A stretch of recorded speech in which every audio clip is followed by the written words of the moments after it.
16 ডিসেম্বরের পরে, বিজয়ের পরে আপনি কি আবার ঢাকা বিশ্ববিদ্যালয়ে ফিরে এসেছিলেন, না এলাকায় গিয়েছিলেন, না কিভাবে কি করেছিলেন তখন? মানুষ যখন আনন্দ করছিল সন্ধ্যার সময়, আমি তখন ওই খালনি কুশিয়ারের পাড়ে বসে কাঁদছিলাম, কারণ আমার মনে হচ্ছিল বড় অসময়ে সন্তান প্রসব হয়েছে, এই সন্তানটা সঠিকভাবে বাঁচবে কিনা।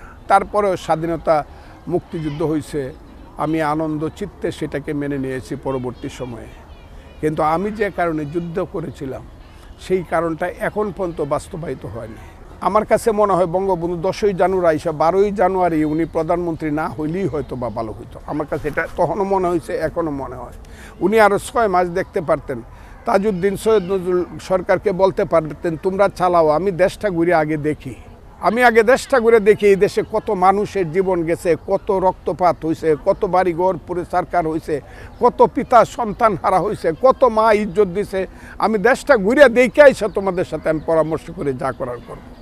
কিন্তু 10ই জানুয়ারি আইসা উনি রাষ্ট্রপতি সিস্টেমের অকরিয়া 11ই জানুয়ারি ওইটাকে অর্ডিন্যান্সের মাধ্যমে স্থগিত করে 12ই জানুয়ারি পার্লামেন্টারি ফর্ম অফ গভর্নমেন্টে উনি প্রধানমন্ত্রীর দায়িত্ব নিলেন এবং আবু সাঈদ চৌধুরীকে উনি রাষ্ট্রপতি বানায়।